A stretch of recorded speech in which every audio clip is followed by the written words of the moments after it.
Welcome back to This Day. Joining me now from Sterling Financial Advisors is Dan Allweiler. Dan, it's so nice to meet Bobby, you. good to be here. Yeah. Merry Christmas to you. Thank you, as you as well. Good to be any here. plans for the holiday? We stick around. We've got 2 or 3 kids here in the Saddleback Valley area, and so they come over for Christmas Eve, and we do the Santa Claus thing, and have a good time. So they're getting, the older their kids get, they try to establish their own traditions, but as grandparents, we get to come in after all the presents are opened and after all the chaos. But we have a good time. Oh, that's wonderful. So, yeah, I remember when we were finally in my family, kind of like, we don't want to come to Grandma and Grandpa's house anymore. We want you to come to our house. Establish your own traditions, which is a good thing. That's a good thing to do. Well, so Dan, tell me a little bit about yourself and what's your background? Well, I've been in this business for about 45 years. Wow. Okay, and I started out in the life insurance business back in 1980, which is a long time ago. And I started selling life insurance, and then I got more into financial planning and securities and things along that line, and kind of been doing that for the last 35 years or so. Okay. So we've got a good group of clients, and we're not very aggressive. We're not out buying Bitcoin and stuff like that. We're a little bit more conservative because our clients are more in the retired and pre-retired stage of their lives, and so they try to get a little bit more conservative at that point. Yeah, absolutely. Your investment strategy kind of starts to change around how we invest at age 40 is different than how we should invest at age 65 or 70, because losing money at this stage in our lives affects us much more than making extra money. And so we just tend to take a little bit more conservative approach as we work with our clients. Why this field? What drew you to want to help people, with their money? Well, I was in sales. Right out of college, I got a sales position and came to Southern California to basically sell toys. I was a plush animal seller to all gift shops and everything, and they kind of went in a different direction and went away from direct sales and went more to not a salesperson, but a direct sales to the people. So I had to find a job. And so I went out and was interviewing, and I had a friend that says, hey, you may want to sell some life insurance. They'll give you kind of a base salary to work into it. And that's how I had to pay the bills, and so that's what I did. And so it was kind of an evolution over that period of time, going from life insurance into full financial planning. Okay, interesting. Yeah, it's interesting you talk about the toy business because my father-in-law actually worked with Toys R Us. And oh wow! So my husband moved all over the country growing up because his dad was always opening up new Toys R Us stores. Yeah, we were.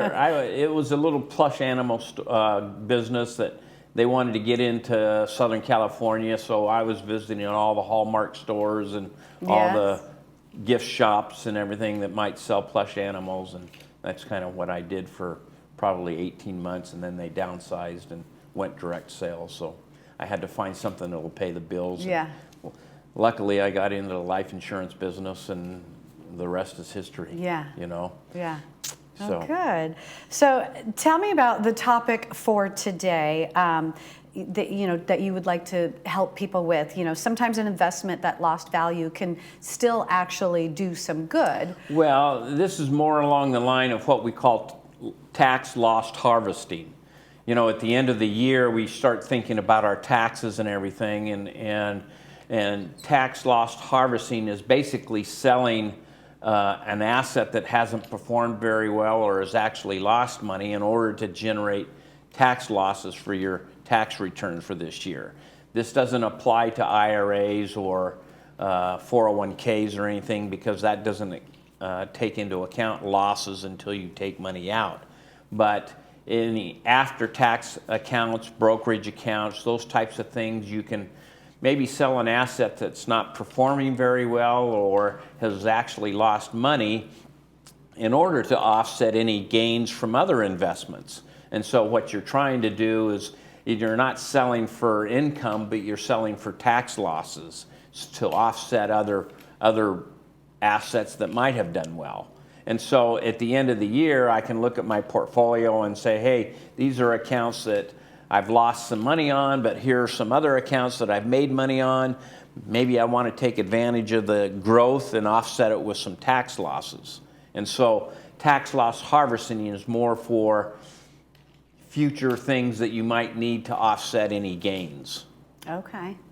And so this is something you then take a look at, like at the end of the year. To Yeah, I mean, I'm not an out. accountant, and I'm not here to give tax advice by any means, but we do sit down with clients and say, okay, is there something that we can do to maybe offset some of these gains that you have had in other areas? You can only deduct $3,000 of long-term capital gains per year, but you can carry that over from year to year until you use it up. You can use it to offset gains in future years if you need to, and eventually if you use it up, you can say, okay, here's some other losses. You kind of harvest these losses, then use them as you need them going forward, so to speak. That's so interesting, yeah, that you can use it indefinitely. Well, as long as you still have it. Like I say, if I have a $20,000 long-term capital loss, I can only write off $3,000 a year. And so next year I'll have $17,000. The next year I'll have $14,000. You can use that until you use it up, but along the way you can sell other assets, and you kind of do some tax strategy planning using your assets, because last year we had a bad year in the market and people lost money, and maybe they have some assets that don't perform as well. They could sell those to offset gains and other assets.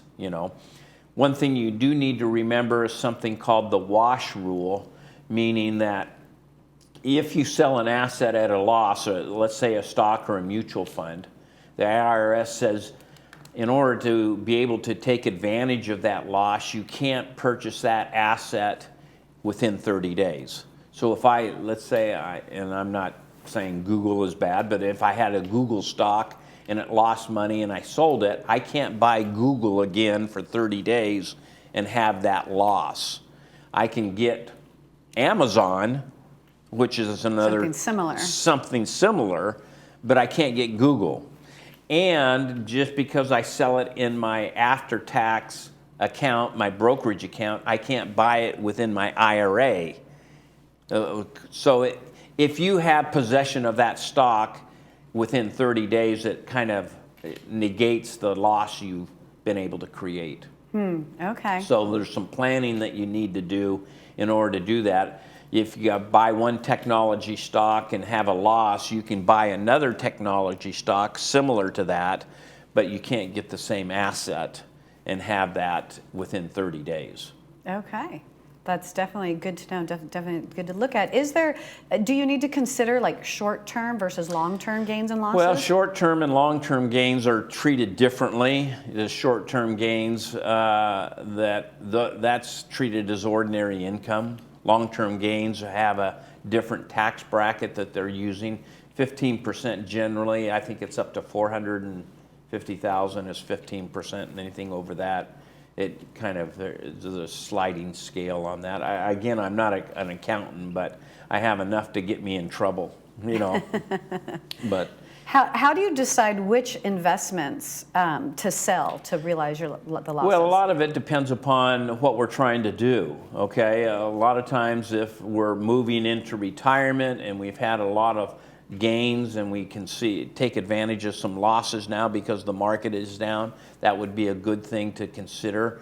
And our strategy, somebody, your son or somebody who's 30 years old may want more growth, and somebody my age may want more safety or income. And so it just depends on what we're trying to do as to which assets we want to keep. Okay. So it varies with everything that we do, and every person isn't the same. You have to kind of customize your plans and your strategies with every situation. Somebody might have a home that they just sold, a rental property that has long-term capital gains. We could offset some of those gains with these long-term capital losses. So it's just a matter of each individual situation as to which asset you want to keep. Okay, well, awesome. Well, thank you so much for being here and Well, it's always explaining all good to this. be here. People don't like to take losses, but it's not always bad to offset gains in other areas, and so you just kind of need to do some planning. Kind of making lemonade out of lemons, right? We try. We try. Well, thank you. So nice to meet you, Dan. If you're interested in getting help with Sterling Financial Advisors, please contact them. They're located nearby here in Mission Viejo. You can give them a call at 949-859-8900 or check them out on their website at sterlingfa.com. Stay with us. We'll have more of this day right after this.